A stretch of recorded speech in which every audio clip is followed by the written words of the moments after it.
Assalamualaikum warahmatullahi wabarakatuh. Salam sejahtera buat Sobat Lin Whitening dimanapun berada. Oke, kita lanjutkan saja ceritanya. Jangan lupa untuk bantu Mimin tekan tombol like terlebih dahulu. Gas. Bab 1841 sampai bab 1845. Demi menjaga citranya di benak anak buahnya dan statusnya di Teluk Aden, Badar segera memanggil anak buahnya dan mengadakan pertemuan mobilisasi. Awalnya, gerombolan prajurit udang dan jenderal kepiting di bawahnya tampak sedikit gelisah setelah mendengar bahwa bos telah menyatakan perang dengan Istana Wanlong. Mereka juga tahu berat badannya sendiri. Jika memang ingin bertarung melawan Istana Wanlong, orang seperti mereka bahkan tidak punya peluang menang sedikit pun. Lawannya adalah seorang tentara bayaran tingkat atas yang sudah lama berada di medan pertempuran. Namun ia hanyalah seorang bajak laut gendong yang bahkan belum melatih keahlian menembak dengan baik dan hanya bisa mengarahkan AK-47 miliknya ke sasaran. Jika ia benar-benar menjadi musuh Istana Wanlong, saya khawatir saya tidak tahu bagaimana dia meninggal. Namun, Badar mampu mengamankan posisinya sebagai pemimpin organisasi bajak laut dengan keterampilan yang kurang lebih. Dia berbicara tanpa henti dan penuh semangat dari senja hingga gelap kepada para anggota bajak laut yang tidak bisa membaca satu kata pun. Demi menggugah amarah yang ada di lubuk hati mereka, ia bahkan berinisiatif menggunakan peralatan proyeksi filmnya untuk memutar video yang diunggah Istana Wanlong kepada seluruh bawahannya secara berulang-ulang, dan akhirnya berhasil menyulut amarah seluruh bawahannya. Jadi, dia segera menghasut. Jika kita tidak mengusir Istana Wanlong dari Teluk Aden, maka saudara-saudara kita, dan bahkan diri kita sendiri, akan mengalami nasib yang sama. Pada saat itu, Teluk Aden kita tidak lagi memiliki ruang untuk kita bertahan hidup. Apakah Anda bersedia melepaskan bisnis bagus seperti bajak laut dan mendayung kano untuk memancing di laut? Sekelompok pria langsung berteriak bahwa mereka tidak mau. Karena mereka sudah lama terbiasa dengan pembajakan, sebuah profesi yang menghasilkan uang cepat dan tanpa risiko. Tentu saja mereka enggan mencari cara lain untuk mencari nafkah. Lagi pula, di negara seperti Somalia, mencari uang jauh lebih sulit daripada melaut untuk merampok. Begitu mereka kembali menjadi petani atau nelayan, mereka lebih memilih berperang sampai mati dengan senjata di tangan. Melihat semangat juang anak buahnya sudah terkerahkan, Badar segera mengeluarkan perintah dan berkata dengan lantang, "Malam ini semua orang akan menyiapkan kapal dan senjata. Besok pagi kita akan menyerang dengan seluruh pasukan kita. Cari kapal kargo Aisu Shipping di Teluk Aden, apapun yang terjadi, kita harus merebutnya." Wakilnya tidak bisa menahan diri untuk tidak berkata, "Bos, para prajurit Istana Wanlong sangat kuat dalam pertempuran individu. Jika kita ingin menangkap kapal barang yang mereka kawal, itu mungkin sulit dicapai," kata Badar dingin. "Saya tahu. Istana Wanlong, para prajurit Istana Naga memiliki kualitas individu yang sangat kuat, tetapi mereka pasti tidak akan dapat menugaskan terlalu banyak orang untuk setiap kapal kargo. Oleh karena itu, setelah orang-orang kami menemukan kapal kargo shipping, mereka tidak boleh bertindak gegabah, tapi segera laporkan koordinatnya, alamat, setelah speedboat lain pergi untuk memperkuat, bekerja sama untuk membajak kapal kargo ini." Kata Badar melanjutkan, "Jika kita tidak menekan kuil Wanlong dan pengiriman Yisu ini sejak saat itu, reputasi Istana Wanlong di Teluk Aden akan terus meningkat, dan itu hanya akan semakin menyulitkan kita. Jadi, apapun yang terjadi, kita harus berhasil membajak kapal kargo YS Shipping terlebih dahulu, dan sambil mendiskreditkan Istana Wanlong, kita juga harus membiarkan Shipping membayar harga yang mahal." Bos kedua buru-buru bertanya kepadanya, "Bos, apa yang akan kamu lakukan dengan kapal kargo Shipping?" Badar berkata dengan ekspresi muram di wajahnya, "Setelah merebut kapal, kami akan membunuh semua awak kapal, bunuh semua tentara dari Istana Wanlong dan buang mereka ke laut. Jika waktunya tiba, kami juga akan merekam seluruh video dan mempostingnya secara online. Saya ingin seluruh dunia tahu apa yang akan terjadi jika kita main-main dengan kita." Setelah itu, Badar berkata lagi, "Adapun jika saatnya tiba, kami akan menawarkan shipping $100 juta AS untuk menebus kapal yang dibajak. Jika mereka tidak melakukannya, tidak membayar, mereka akan menurunkan barang-barang berharga di kapal dan kemudian menenggelamkan kapal. Kemudian Badar melanjutkan. Jika YS Shipping dengan jujur menyerahkan 100 juta dolar AS, masing-masing saudara akan menerima 30 ribu dolar AS. Jika ada kapal yang mengambil memimpin, masing-masing dari mereka akan menerima 100 ribu dolar AS. Dolar AS 30 ribu sangat berharga bagi bajak laut Somalia. Itu angka yang sangat besar. Mereka menjilat darah setiap hari, tapi sebenarnya mereka tidak menghasilkan banyak uang. Sebagian besar diambil oleh para pemimpin dan pejabat senior organisasi bajak laut, dan apa yang diberikan kepada mereka beberapa kali lebih tinggi dari rata-rata lokal. Terlepas dari seberapa tinggi biayanya, sebenarnya hanya beberapa ribu dolar per orang per tahun. Oleh karena itu, ketika Balder menjanjikan 30 ribu dolar, semua orang sangat gembira. Alhasil, para perompak mulai melakukan persiapan dalam semalam, dan semuanya akan diberangkatkan besok pagi untuk mengepung dan menekan kapal kargo Aisu Shipping. Malam ini, markas Badar dipenuhi orang. Di garis pantai, sejumlah besar perompak sedang melakukan perombakan menyeluruh pada speedboat mereka. Ketika waktu menunjukkan pukul 4 pagi, sebagian besar bajak laut sudah tertidur. Hanya menyisakan beberapa penjaga yang berjaga di beberapa menara tinggi di sekitar pangkalan. Karena base camp mereka tidak pernah diserang, kelompok orang ini sama sekali tidak merasakan krisis. Para prajurit sedang merokok dan mengobrol berdua-tiga, menunggu pergantian shift dan kembali istirahat setelah fajar. Namun, mereka tidak mengetahui bahwa di laut yang gelap gulita, beberapa pasukan katak bersenjata lengkap, memegang baling-baling listrik tanpa suara, diam-diam mendekati garis pantai. Manusia katak ini adalah prajurit Istana Wanlong. Pemimpin tim adalah Chen Zonglei, orang kedua di Istana Wanlong. Bagi Chen Zonglei, memintanya untuk membunuh seorang pemimpin bajak laut yang tidak mencolok benar-benar terasa seperti membunuh seekor ayam dengan pisau daging. Namun, ketika dia berpikir bahwa ini sangat penting bagi bisnis pengawalan bersenjata Istana Wanlong, Chen Zonglei tidak berani merasakan ketidakpuasan apapun. Oleh karena itu, ia secara pribadi memimpin para prajurit untuk menyelinap ke markas Badar dari laut, hanya untuk melakukan operasi pemenggalan kepala Badar yang indah. Di bawah naungan suara ombak dan kegelapan, 11 tentara Wanlongdian berhasil mendarat di pantai tak berpenghuni. Segera, mereka mengandalkan sosok mereka yang sangat tajam untuk segera menembus markas Badar. Chen Zonglei membagi 10 tentaranya menjadi 2, 5 di antaranya mengikutinya untuk menemukan Badar, dan 5 sisanya mengintai di pantai, mencari peluang untuk memasang bom di speedboat para perompak. Sesuai permintaan Wan Pojun, mereka diam-diam akan melengkapi semua speedboat di bawah Badar dengan bom yang dikendalikan dari jarak jauh, dan kemudian meledakkan bom tersebut setelah membunuh Badar. Meledakkan speedboat ini tidak hanya akan membuat Chen Zonglei dan anak buahnya mundur dengan mudah, tetapi juga memberikan pukulan besar bagi angkatan bersenjata Badar. Akibatnya, siapapun yang siap mengambil peluang dan menjadi pemimpin baru harus menghabiskan waktu lama untuk menata ulang armadanya. Alat yang digunakan bajak laut untuk mencari nafkah hanya ada 2, 1 perahu dan 1 lagi senjata. Tanpa perahu, senjata pun tidak akan ada gunanya.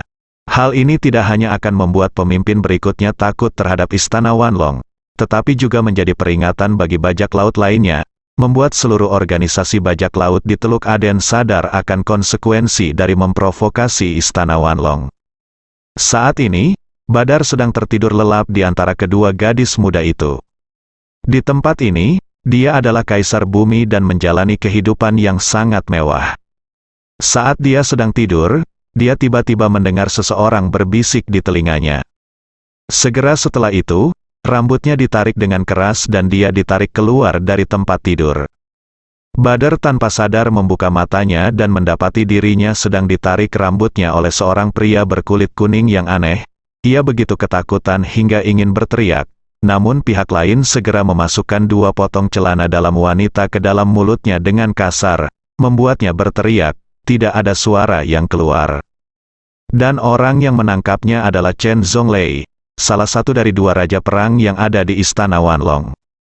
Dia memandang Badar yang ketakutan, tersenyum tipis, dan berkata, "Badar, Atas nama Istana 10.000 Naga, saya ingin menyapamu. Setelah itu, dia memutar leher Badar. Dengan sedikit kekuatan dengan satu tangan, 180 derajat, Badar merasakan sakit yang menusuk di lehernya dan seketika melihat kepala tempat tidur di belakangnya. Di atas ranjang, dua wanita cantik yang bermalam bersama masih tertidur lelap. Segera setelah itu, dia merasakan matanya menjadi gelap, dan dia langsung kehilangan kesadaran. Badar yang mendominasi Teluk Aden tidak pernah menyangka nyawanya akan direnggut begitu saja. Dalam pandangan Chen Zhonglei, jika orang yang tidak layak seperti itu bisa mati di tangannya, itu akan dianggap sebagai kehidupan yang baik baginya. Kemudian, Chen Zhonglei dengan lembut meletakkan kembali tubuhnya di tempat tidur. Tubuh Badar masih dalam posisi telungkup, namun seluruh wajahnya sudah tenggelam ke dalam bantal, hanya bagian belakang kepalanya saja yang terlihat. Adegan seperti ini tidak konsisten dan agak aneh. Kali ini, Chen Zhonglei mengeluarkan silinder plastik tahan air dari tangannya, dan dari situ ia mengeluarkan satu set kaligrafi yang ditulis oleh Wan Pojun sendiri. Hanya ada 8 kata di atasnya, jika Tuhan menghalangi Tuhan, bunuh Tuhan. Jika Buddha menghalangi Buddha, bunuh Buddha. Kaligrafi ini adalah pengingat yang ditinggalkan oleh Istana Wanlong kepada seluruh organisasi bajak laut. Pada saat ini, Chen Zhonglei diam-diam mundur dari kamar, memanggil anak buahnya yang berjaga di luar pintu, dan menuju ke pantai tempat mereka baru saja mendarat. 5 orang lainnya juga telah melengkapi puluhan speedboat di pinggir pantai dengan bom yang dikendalikan dari jarak jauh. Selama menekan tombolnya, mereka bisa meledakkan semua kapal perompak. Salah satu anak buahnya menyerahkan alat peledakan yang dikendalikan dari jarak jauh kepada Chen Zhonglei. Chen Zhonglei melihat ke pangkalan bajak laut yang terang benderang dan dengan lembut menekan tombol peledakan. Beberapa detik kemudian, serangkaian ledakan tiba-tiba meletus di garis pantai pangkalan bajak laut tersebut. Puluhan speedboat meledak dengan kobaran api yang sangat besar, bahkan ada yang terlempar ke udara. Setelah ledakan hebat, seluruh garis pantai terbakar. Speedboat ini baru saja diisi bahan bakar oleh para perompak dan bersiap berangkat besok pagi untuk menyerang kapal barang isi shipping. Bahan bakar yang terisi penuh langsung tersulut oleh ledakan, dan api seolah membentuk dinding api di atasnya, garis pantai. Itu juga karena ledakan yang begitu besar dan padat sehingga semua orang di seluruh pangkalan bajak laut terbangun. Sekelompok besar perompak menatap kosong ke arah speedboat yang terbakar, dan mereka semua berdiri terpana untuk waktu yang lama. Di kamar Badar, 2 orang remaja putri yang sedang tidur juga terbangun akibat ledakan tersebut. Lalu keduanya buru-buru berusaha membangunkan Badar yang masih terbaring tak bergerak di atas bantal. Dorongannya tidak jadi masalah, salah satu wanita langsung menemukan bahwa tubuh Badar sudah tegak, tetapi kepalanya benar-benar berlawanan. Dia tampak terkejut pada awalnya, kemudian tanpa sadar mendorong Badar, dan kemudian menyadari bahwa tubuh Badar sudah dingin. Hal ini membuatnya berteriak ketakutan, dan wanita lain juga ketakutan ketika melihat adegan ini. Tanpa jiwa, dia tersandung dan kehabisan. Kebetulan majikan kedua datang bergegas untuk melapor. Melihat wanita ini bergegas keluar seperti orang gila, majikan kedua dengan cepat bertanya, "Di mana bosnya?" Wanita itu berkata dengan ketakutan, Badar, hei, dia sudah mati." "Apa katamu?" Tuan kedua merasa seperti disambar petir. Setelah dia sadar, dia dengan cepat berlari ke dalam ruangan, hanya untuk menemukan bahwa leher Badar telah patah. Adegan ini sangat membuatnya takut hingga rasa dingin merambat di punggungnya. Dia tidak bisa menahan diri untuk tidak bergumam pada dirinya sendiri. Apa yang terjadi? Apa yang terjadi? Siapa yang melakukan ini? Kemudian, sebuah jawaban tiba-tiba muncul di benaknya. Mungkinkah Istana 10.000 Naga? Berpikir seperti ini, tiba-tiba dia melihat secarik kertas di tangan Badar. Dia buru-buru membukanya dan menemukan 8 karakter Cina tertulis di atasnya. Walaupun dia bos kedua di sini, namun tingkat pendidikannya rendah, bahkan 26 huruf bahasa Inggris saja tidak bisa dikenali, apalagi aksara Cina. Namun, dia tiba-tiba teringat bahwa dia sepertinya pernah melihat 8 kata ini di suatu tempat. Setelah dipikir-pikir baik-baik, saya teringat bahwa bentuk ke-8 aksara Tionghoa ini sangat mirip dengan 8 aksara Tionghoa dalam pernyataan yang dikeluarkan Istana Wanlong pada siang hari. Saat ini, dia mengerti bahwa semua ini dilakukan oleh Istana Wanlong. Memikirkan hal ini, punggungnya tiba-tiba basah oleh keringat dingin. Dia tidak menyangka bahwa mereka awalnya ingin mengepung kapal barang Yisu Shipping dan personel pengawal Wanlongdian besok pagi. Tetapi gerakan Wanlongdian jelas lebih cepat, dan mereka bahkan tidak menunggu mobil Taina, dan benar-benar membunuh mereka secara langsung, kemah dasar. Dan dia tidak menyangka kekuatan Istana Wanlong akan begitu kuat. Di markas dengan ribuan orang ini, bosnya terbunuh, dan tidak ada yang menyadarinya. Badar membutuhkan waktu 20 tahun untuk menaklukkan wilayah ini, namun pada akhirnya lehernya terpelintir di base campnya sendiri. Terlebih lagi, lusinan kapal yang dikumpulkan Badar selama 20 tahun terakhir semuanya diledakkan oleh Istana 10.000 naga dalam sekejap. Kerja kerasnya selama 20 tahun, termasuk dirinya sendiri, hancur dalam satu malam. Tuan kedua segera menyadari bahwa karena Istana Wanlong memiliki kemampuan ini, secara teori, akan mudah bagi mereka untuk membunuh siapapun di kelompoknya sendiri. Mau tak mau dia melihat lagi kondisi Badar yang menyedihkan, dan merasakan hawa dingin di lehernya tanpa alasan yang jelas. Saat ini, Istana Wanlong telah menjadi mimpi buruk yang membekas di hatinya. Saat itu, seorang tentara bergegas masuk dan berteriak, "Bos tidak baik, tangki minyak kami ditabrak speedboat dan terbakar. Sekarang apinya tidak terkendali." Ketika majikan kedua mendengar ini, seluruh tubuhnya seketika. Santai. Tangki minyaknya menampung hampir 100 ton bensin. Untuk memudahkan pengisian bahan bakar speedboat tersebut, tangki minyaknya tidak jauh dari garis pantai dan tidak ada perlindungan khusus. Jika benar-benar meledak, seluruh pangkalan akan hancur total. Meski bosnya sudah mati, namun organisasinya harus tetap eksis. Maka ia langsung memerintahkan, cepat padamkan apinya, atur juga orang lain untuk mengungsi secepatnya. Di pantai saat ini, langit cahaya api yang tinggi membuat seluruh pantai terang seperti siang hari. Sekelompok besar perompak berlarian di pantai dengan panik, beberapa orang pergi ke laut membawa air untuk mencoba memadamkan api, dan beberapa lagi memegang beberapa kilogram alat pemadam kebakaran dan menyemprotkannya dengan sia-sia ke arah api yang berkobar. Banyak juga yang takut mati dan menjauhinya karena takut terkena dampak api dan ledakan yang sewaktu-waktu bisa terjadi. Beberapa menit kemudian, bos kedua mengorganisir hampir 100 orang untuk menggunakan semua alat pemadam api yang mereka temukan untuk mencoba memadamkan api yang membakar tangki minyak. Namun markas mereka tidak memiliki alat pemadam api yang cocok untuk memadamkan bahan bakar, sehingga sekeras apapun mereka berusaha, api tetap membesar. Dalam keputusasaan, majikan kedua hanya bisa memerintahkan semua orang untuk segera mengungsi. Segera setelah itu, sejumlah besar perompak dengan cepat melarikan diri. Beberapa kendaraan bermotor yang diparkir di dekatnya juga diusir oleh para perompak karena takut terlibat.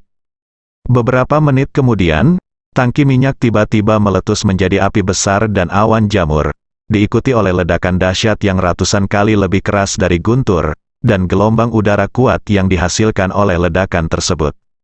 Deretan rumah sederhana yang paling dekat dengan tangki minyak hampir semuanya roboh akibat gelombang ledakan saat ini. Para perompak yang hanya berlari beberapa ratus meter itu satu persatu terlempar ke tanah oleh gelombang ledakan, pemandangannya berantakan. Pasukan Chen Zhonglei merekam semua ini dengan kamera di pantai yang jauh. Gelombang ledakan dahsyat datang, dan beberapa tentara yang tidak cukup kuat bahkan tidak dapat berdiri teguh setelah ledakan tersebut. Chen Zhonglei berdiri tak bergerak, dan gelombang ledakan dahsyat gagal menggerakkan tubuhnya sama sekali. Melihat pangkalan bajak laut telah sepenuhnya dihancurkan, Chen Zhonglei berkata kepada yang lain dengan kepuasan, "Oke, ayo mundur." Segera setelah itu, kelompok itu segera mengenakan perlengkapan manusia katak, terjun ke laut, dan menghilang. 2 jam kemudian, video lain menjadi viral online di seluruh dunia. Video ini adalah video langsung ledakan di pangkalan Badar. Pada saat yang sama, berita lain yang lebih mengejutkan muncul, Badar telah dibunuh. Ketika berita kematian Badar terkonfirmasi, opini publik di seluruh dunia gempar. Tidak ada yang menyangka Badar akan mati mendadak. Baru kemarin, Badar bersumpah akan membalas keras Xi Jinping sekaligus meminta Istana Wanlong keluar dari Teluk Aden. Tepat ketika banyak orang percaya bahwa naga sakti Istana Wanlong tidak dapat mengalahkan ular lokal, dan akan membutuhkan waktu lama untuk membangun gengsi di Teluk Aden, dan mereka juga mengkhawatirkan Xi Jinping, Badar meninggal secara tragis malam itu, di markasnya sendiri. Apalagi semua speedboat di bawah komandonya meledak, bahkan tangki penyimpanan minyak di pangkalan pun meledak, dan seluruh pangkalan pun berantakan. Meski rangkaian ledakan tersebut tidak menimbulkan banyak korban jiwa bagi organisasi bajak laut tersebut, namun menyebabkan mereka kehilangan seluruh kapalnya dalam semalam. Ini jelas merupakan pukulan telak bagi organisasi bajak laut ini. Tanpa speedboat, mereka benar-benar kehilangan kemampuan menjadi bajak laut. Meski Kuil Wanlong belum secara terbuka mengakui bahwa mereka bertanggung jawab atas kejadian ini, video ini diposting oleh akun yang sama dengan video sebelumnya Kuil Wanlong yang melepaskan 6 bajak laut ke laut. Oleh karena itu, netizen di seluruh dunia tahu tanpa menyangka kalau Badar pasti dibunuh oleh Istana 10.000 Naga. Untuk sementara waktu, reputasi Istana Wanlong dalam skala global mencapai puncaknya dalam sekejap. Selama bertahun-tahun, semua orang hanya mengusir bajak laut di Teluk Aden, tetapi ini adalah pertama kalinya Istana Wanlong pergi langsung ke markas bajak laut dan membunuh pemimpin bajak laut tersebut. Netizen di seluruh dunia dikejutkan dengan gaya akting Wanlongdian yang tanpa kompromi dan tanpa basa-basi dalam sekejap. Internet dibanjiri oleh orang-orang dari seluruh dunia yang memuji Wanlongdian. Saat ini, Istana Wanlong telah menjadi pahlawan nasional. Di internet, diskusi tentang Istana 10.000 Naga juga menjadi topik hangat di situs-situs besar. Banyak juga media yang memberitakan hal ini. Hampir semua media yang bisa disebutkan namanya menegaskan pendekatan Istana Wanlong. Meski pengoperasian Istana Wanlong kurang lebih ilegal, namun karena kelompok bajak laut ini telah melakukan begitu banyak hal jahat, bahkan media pun tidak ada lagi mempertimbangkan masalah hukum. Kematian Badar juga membuat takut seluruh organisasi bajak laut di Teluk Aden. Dulu kalau melaut untuk merampok, kalau bisa menang mereka akan berperang, kalau tidak bisa kabur, kalaupun tertangkap pasti dilepas. Terlebih lagi, tidak ada angkatan bersenjata yang pernah menyerang base camp mereka. Bagi pemimpin bajak laut, dia hanya perlu mengirimkan anak buahnya dan speedboat untuk mencari uang di base camp tanpa rasa khawatir. Namun sekarang, hari-hari itu telah hilang selamanya.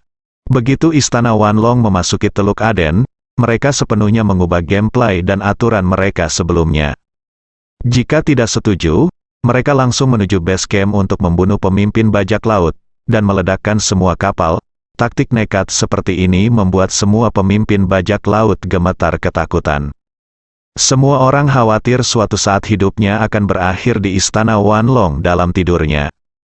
Terlebih lagi, Istana Wanlong sangat kuat sehingga mereka bahkan tidak bisa mempertahankannya.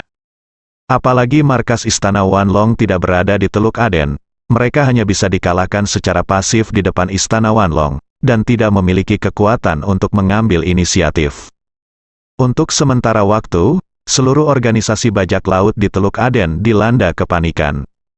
Istana Wanlong menjadi terkenal dalam semalam di Teluk Aden, dan seluruh situasi pengawalan bersenjata langsung terbuka. Untuk memanfaatkan awal yang sempurna ini sesegera mungkin, Wan Pojun segera menelepon Ye Chen. Setelah melaporkan situasinya kepada Ye Chen, dia bertanya kepadanya, "Ye Chen, Tuan, apa yang harus kita lakukan selanjutnya?" Ye Chen bertanya, "Saya pikir kita harus melakukan wawancara tatap muka dengan para pemimpin bajak laut di Teluk Aden, beritahu mereka ambisi dan sikap kita dalam Teluk Aden, dan juga beritahu mereka bahwa pengawal di pasar Teluk Aden menuntut, karena Istana Wanlong telah memutuskan untuk hanya memakan setengahnya, maka kita harus memberitahu mereka lebih baik dan tidak melawan Istana Wanlong di Teluk Aden, masa depan." Wan Pojun segera berkata, "Baiklah Tuan Ye, bawahan saya akan segera membuat pengaturan." Ye Chen melanjutkan, "Tidak mungkin membunuh semua bajak laut di Teluk Aden, dan kami tidak memiliki kewajiban untuk membersihkan bajak laut di Teluk Aden, seluruh Teluk Aden, selama kami dapat memastikan kepentingan pelanggan pengawal Wan Longdian dan Wan Longdian, itu akan menjadi hasil terbaik bagi kami. Oleh karena itu, selanjutnya, Anda harus menghalangi para perompak ini terlebih dahulu dan pada saat yang sama membangun saluran pertukaran informasi dengan para perompak ini. Kata Ye Chen menjelaskan lebih lanjut, dengan kata lain, sebelum para perompak ini menyerang kapal manapun di masa depan, mereka harus terlebih dahulu melalui saluran ini untuk memastikan apakah kapal tersebut dikawal oleh Istana Wanlong. Jika memang benar jika Istana Wanlong bertanggung jawab atas pengawalan, mereka harus segera pergi. Jika Istana Wanlong bukan pengawal, Istana Wanlong tidak akan bertanya apa yang akan mereka lakukan selanjutnya. Membangun saluran pertukaran informasi seperti itu dapat menghindari pengawalan bersenjata lainnya. Perusahaan berpura-pura menjadi Istana Wanlong. Wan Pojun bertanya, Tuan Ye, menurut Anda, saluran interaktif ini harus berbentuk apa? Saya khawatir jika kita menjalin kontak langsung dengan organisasi bajak laut, dunia luar akan mengkritik kita, ya. Ye Chen tersenyum dan berkata, jika kita memberikan informasi tentang kapal yang kita kawal kepada para perompak ini setiap saat, dan dunia luar mengetahuinya, mereka akan berpikir bahwa kita adalah teman Tao yang sudah mati tetapi bukan penganut Tao yang sudah mati. Oleh karena itu, mereka tidak mungkin diizinkan untuk menghubungi Istana Wanlong secara langsung. Jika tidak maka akan menurunkan identitas dan kualifikasi Istana Wanlong. Setelah mengatakan itu, Ye Chen berkata lagi, saya melihat jaringan intelijen Anda kemarin, platform online semacam ini menurut saya metodenya sangat bagus. Wan Longdian bisa langsung membangun website pengawalan dan mencantumkan pengenalan serta detail harga bisnis pengawalan Wan Longdian di website tersebut. Selain e-shipping, jika perusahaan pelayaran lain ingin diantar oleh Wan Longdian, Anda juga bisa mengajukan lamaran melalui website ini. Pada saat yang sama, kami juga akan mempublikasikan informasi setiap kapal yang dikawal oleh Wan Longdian secara real-time di website ini, termasuk nama, nomor registrasi dan foto kapal. Setelah informasi ini dirilis, para perompak tersebut pasti akan membuka mata mereka untuk melihat dengan jelas sebelum mengambil tindakan karena takut Istana Wanlong. Selama kapal barang dikawal oleh Istana Wanlong, mereka pasti akan meluncur sejauh mungkin. Wan Pojun segera mengerti dan berkata, saya mengerti Tuan Ye, saya akan meminta seseorang untuk menyiapkan situs webnya sesegera mungkin, dan pada saat yang sama, saya akan segera mengirim perwakilan untuk mewawancarai para pemimpin bajak laut ini. Ye Chen buru-buru berkata, Pojun, tujuan kita sekarang bukan untuk secara aktif bekerja sama dengan para perompak ini, atau agar para perompak ini secara aktif bekerja sama dengan kita, tetapi untuk merumuskan seperangkat aturan permainan untuk Teluk Aden dan memaksa para perompak tersebut untuk bermain sesuai dengan aturan kita. Jadi meskipun kita harus bekerja sama dengan mereka wawancara, tetapi Anda tidak boleh mengambil inisiatif untuk menghubungi mereka. Jika tidak, begitu seseorang tertangkap, mereka akan mengira kita bekerja sama dengan bajak laut. Setelah mengatakan itu, Ye Chen berkata lagi, kamu hanya perlu membiarkan orang-orang menyebarkan beritanya ke dunia luar terlebih dahulu. Katakan saja Wanlong kami akan secara resmi melakukan layanan pengawalan di Teluk Aden mulai sekarang, dan tinggalkan email sebagai informasi kontak Anda sehingga pemilik kapal yang tertarik untuk bekerja sama dapat menghubungi Anda terlebih dahulu. Saya yakin setelah email Anda dirilis, para perompak akan mengambil inisiatif untuk menghubungi Anda.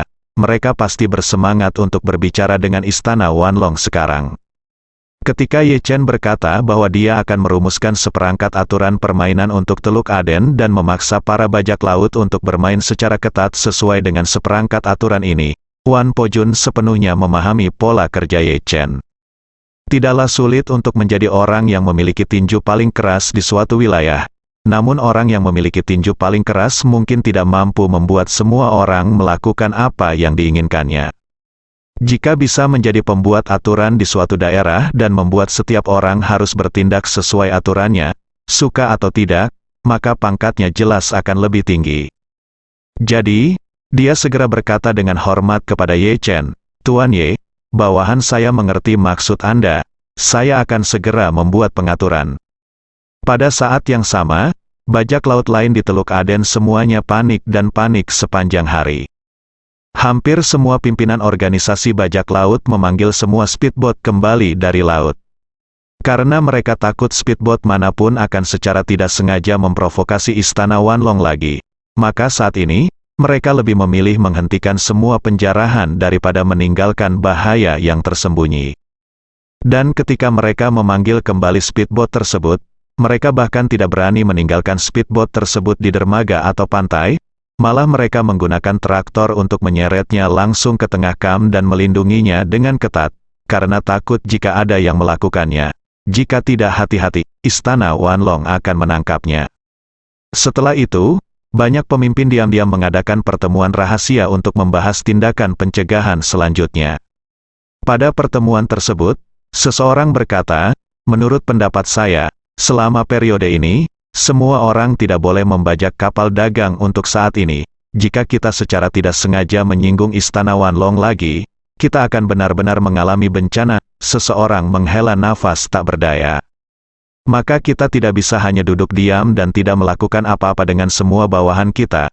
Untuk menjaga operasi normal organisasi, setiap orang harus terus melakukan tugasnya di masa depan. Orang lain berkata, dalam hal ini, ada masalah yang sangat serius. Saat ini, semua orang dapat terus melakukan apa yang mereka lakukan, tetapi mereka tidak boleh memprovokasi Istana Wanlong lagi. Orang-orang ini sangat kejam. Hanya karena masalah sepele seperti itu, mereka langsung membunuh Badar. Bagaimana mereka bisa kejam sekali? Ini sama sekali bukan peluang. Seseorang bertanya, jika kita masih memiliki semangkuk nasi ini di masa depan, kita pasti akan terus membajak kapal dagang. Tentu saja saya bersedia menghindari bintang jahat Istana Wanlong.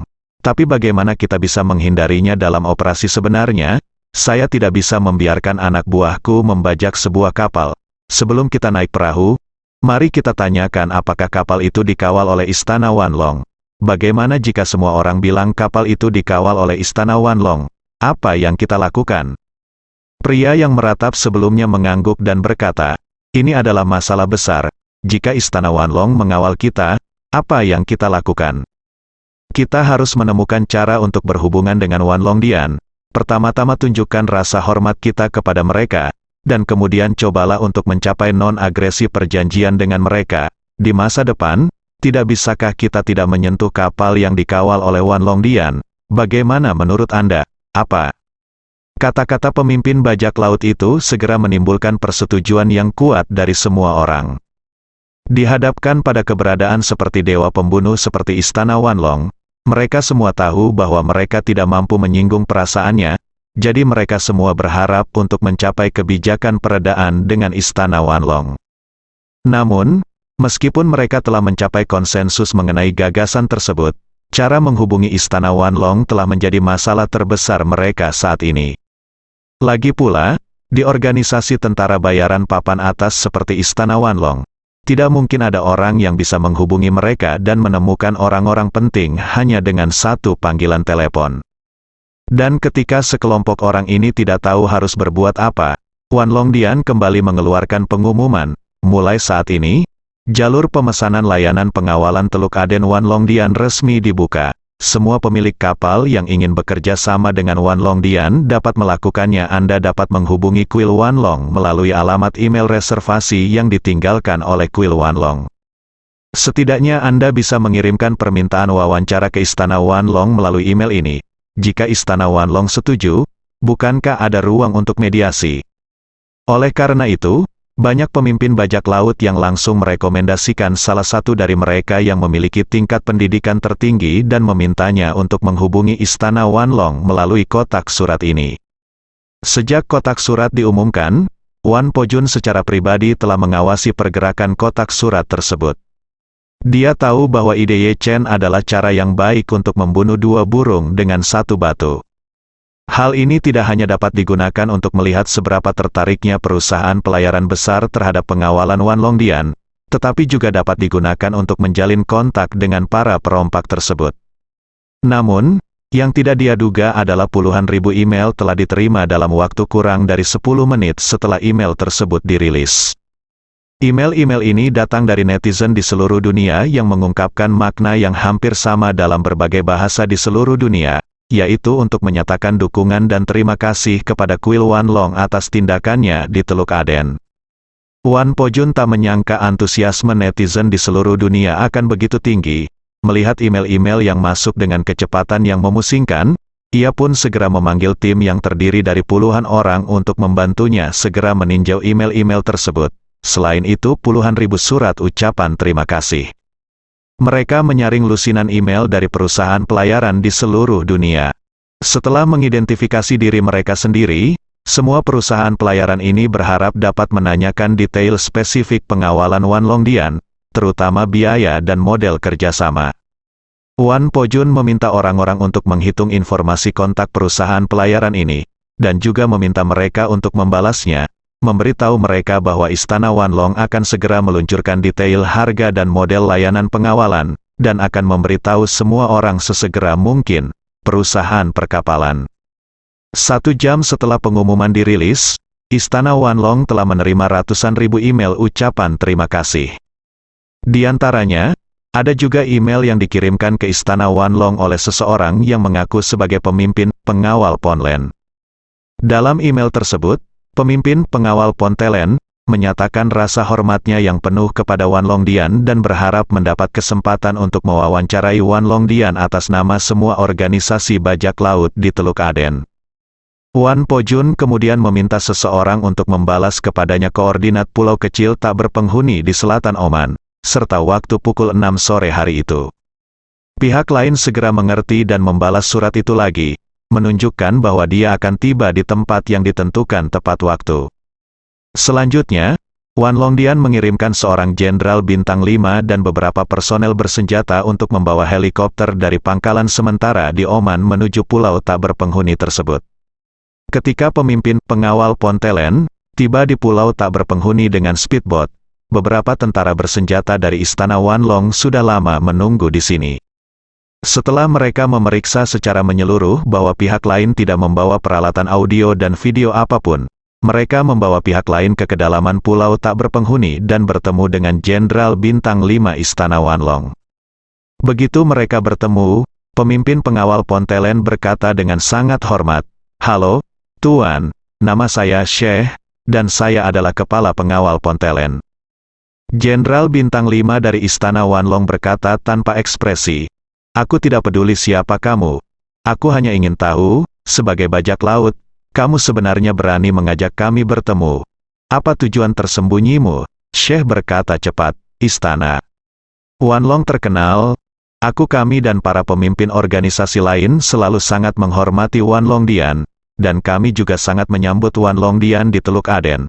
Alasan mengapa kami ingin bertemu dengan Anda adalah karena kami ingin melakukan negosiasi persahabatan dengan Wan Longdian dan melihat-lihat kami bagaimana kedua belah pihak bisa hidup berdampingan secara damai di Teluk Aden di masa depan."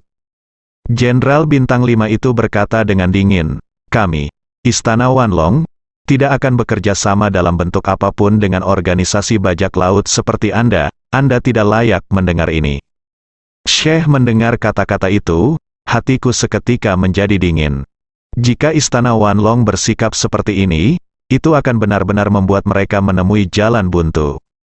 Kali ini, Jenderal Bintang 5 itu berkata lagi, "Tetapi yang dapat saya sampaikan kepada Anda adalah bahwa Istana Wan Long kita memiliki banyak bisnis.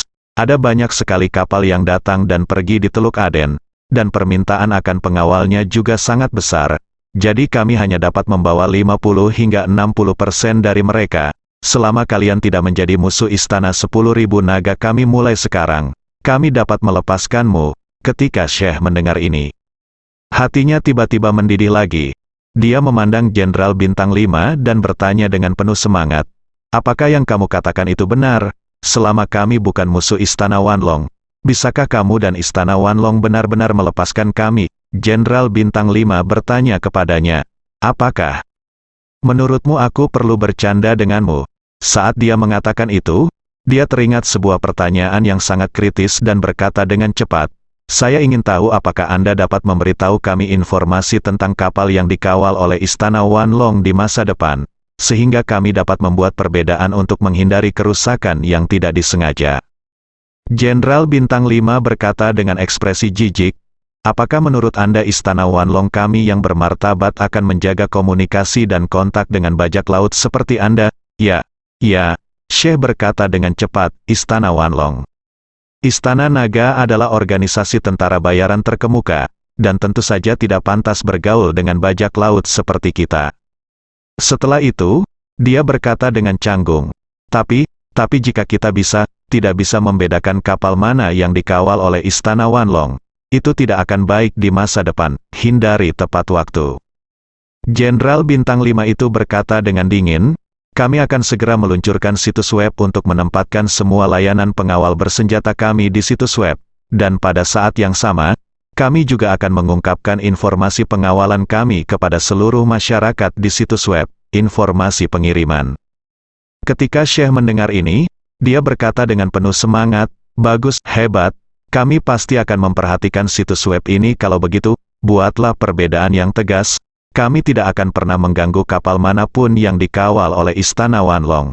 Kedua pihak kita tidak akan saling menyerang. Jenderal Bintang 5 itu segera memarahi dengan suara dingin, apa yang dimaksud dengan saling non-agresi? Anda pikir saya datang hari ini untuk menegosiasikan persyaratan dan kerjasama dengan Anda? Tidak, Syekh buru-buru berkata dijelaskan, bukan itu maksud saya. Tolong jangan marah. Bagaimana Istana Wanlong bisa bekerja sama dengan rendahan bajak laut kelas seperti kita? Maksudku, untuk menunjukkan rasa hormat terhadap Istana Wanlong, kita pasti akan memperlakukan Istana Wanlong di masa depan. Kapal-kapal yang dikawal oleh Istana Wanlong menjauhlah. Ketika Syekh membawa berita ini kembali ke Teluk Aden, seluruh organisasi bajak laut di Teluk Aden menghela nafas lega, dan bahkan merasa seperti mereka selamat dari bencana tersebut. Yang paling mereka takuti adalah Istana Wanlong akan membunuh mereka semua dan memutus sumber keuangan mereka sepenuhnya. Namun yang tidak saya duga adalah Istana Wanlong tidak berniat sepenuhnya memonopoli bisnis pengawalan di seluruh Teluk Aden. Dengan cara ini, tersedia ruang hidup yang cukup bagi mereka. Semua orang dengan cepat dan gembira mencapai dua konsensus. Pertama, sebelum situs pengawal Wanlongdian diluncurkan, semua speedboat akan beristirahat, dan tidak ada yang diizinkan melaut untuk membajak kapal dagang agar tidak menyinggung Wanlongdian. Kedua, menunggu pengawalan Wanlongdian website. Setelah website diluncurkan, website pengawal akan digunakan secara ketat sebagai panduan tindakan dan tidak akan pernah menyentuh kapal apapun yang dikawal oleh Istana Wanlong. Kemudian terjadi sesuatu yang mengejutkan industri pelayaran. Di seluruh Teluk Aden sudah tidak ada lagi speedboat bajak laut yang melaju.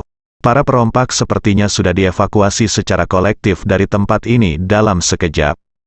Ye Chen bahkan tidak menyangka bisnis pengawalan bersenjata Istana Wanlong akan berkembang begitu lancar. Berdasarkan situasi ini, Wanlongdian hampir bisa menghasilkan uang di Teluk Aden mulai sekarang. Dengan premis bahwa para perompak ini tidak berani memprovokasi Istana Wanlong, Istana Wanlong bahkan tidak perlu mengirimkan pengawalan, hanya perlu mempublikasikan informasi kapal yang telah membayar biaya pengawalan di situs pengawalnya sendiri, dan kemudian dapat mengumpulkan uang. Dan para perompak itu tidak akan pernah sebodoh itu menimbulkan masalah bagi Istana Wanlong. Lagi pula, separuh kapal dagang di Teluk Aden dikawal oleh perusahaan keamanan internasional lainnya.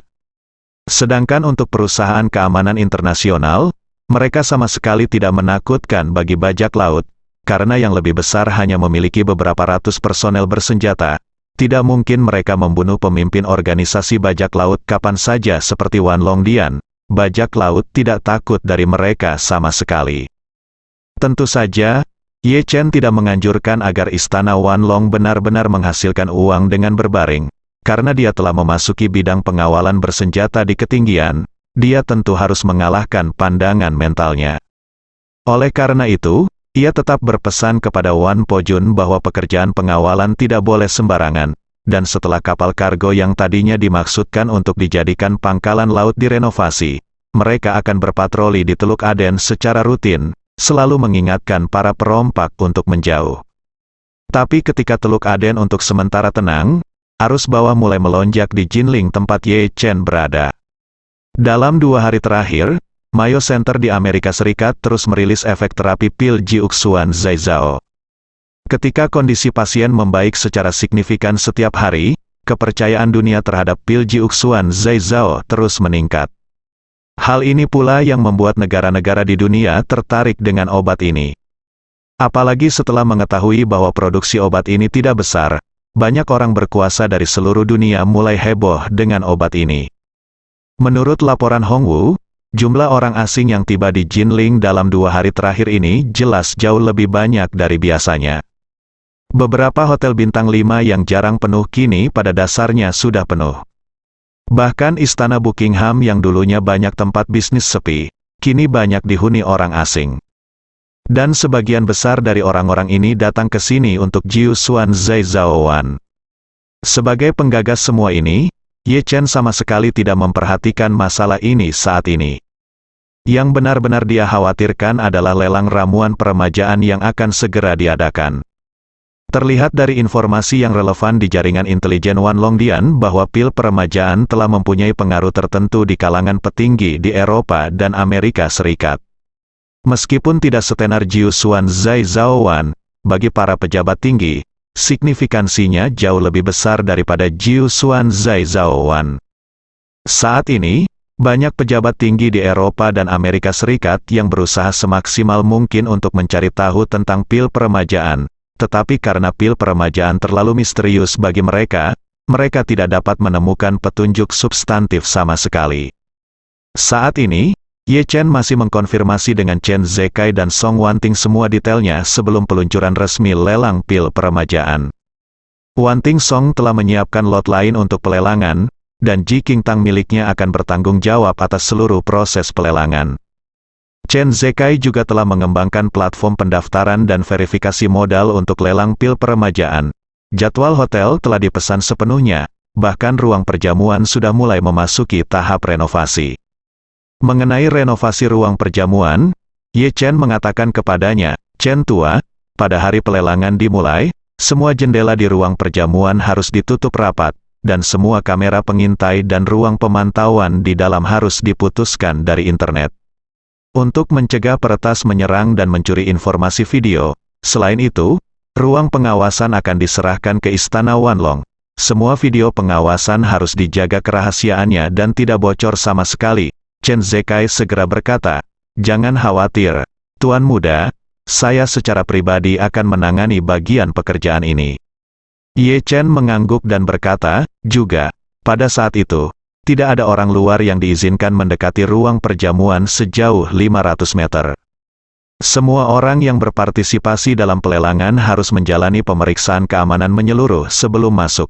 Pastikan tidak ada seorang pun yang membawa peralatan fotografi atau perekam apapun. Begitu ada orang yang ditemukan menyembunyikan peralatan terkait, segera cabut haknya untuk berpartisipasi dalam pelelangan dan usir dia keluar." Chen Zekai bertanya buru-buru, "Tuan, mereka tidak diperbolehkan membawa ponsel?" "Benar kan? Jika jumlah lelang kita terlalu besar, mereka pasti akan memanggil staf keuangan untuk mentransfer uang." Ye Chen berkata, "Tidak masalah. Siapkan beberapa ponsel layar biru Nokia kuno di lokasi yang hanya dapat melakukan dan menerima panggilan. Jika penawar yang berhasil perlu melakukan panggilan, dia dapat menggunakan ponsel yang kami sediakan untuk melakukan panggilan saat itu juga." Chen Zekai segera mengangguk dan berkata, "Baiklah, Tuan Muda, saya akan menyuruh orang mengelilingi seluruh ruang perjamuan pada saat itu. Hanya menyisakan satu pintu masuk dan keluar. Peralatan keamanan paling canggih tidak mengizinkan siapapun membawa benda logam apapun, jadi itu harus sangat mudah." Ye Chen mengangguk puas, dan berkata, "Saya akan menelepon Po Jun kembali dan bertanya kepada Wanlong selama pelelangan. Istana akan mengirim lebih banyak orang ke sini." Chen Zekai bertanya kepadanya, "Tuan, kapan kita akan memulai?" Publisitas. Ye Chen berpikir sejenak dan berkata, Besok kami akan mulai merilis berita ke dunia luar, dan kemudian online ke situs web kami dan mulai menerima pendaftaran." "Oke," Chen Zekai berkata dengan penuh semangat, "jika ini berita dirilis, pemain top di Eropa dan Amerika akan saya khawatir orang kaya akan terpesona satu persatu, dan bahkan mungkin ada beberapa orang kaya tersembunyi yang belum pernah mendengarnya, Ye Chen tersenyum dan berkata, "Di tahun pertama, seharusnya masih ada sebagian masyarakat yang skeptis dan wait and see, dan sebagian lagi mungkin terhalang karena Fest tidak akan datang. Tapi setelah lelang tahun pertama selesai dan masyarakat yang tawaran untuk pil peremajaan, makan pil peremajaan di depan semua orang kaya raya dan biarkan semua orang melihat kemanjuran pil peremajaan dengan mata kepala mereka sendiri. Itu benar-benar akan menjadikan mereka momen ketika saya sangat percaya pada pil peremajaan." Berbicara mengenai hal ini, Ye Chen berkata sambil sedikit bersenang-senang, "Jadi, selama lelang tahun ini sukses total, lelang tahun depan pasti akan membawa semua hal yang tersembunyi dalam kegelapan. Para pejabat terpaksa keluar, dan oleh saat itu, saya khawatir raja dan ratu dari negara tertentu akan datang untuk menawar pil peremajaan secara langsung." Bersambung,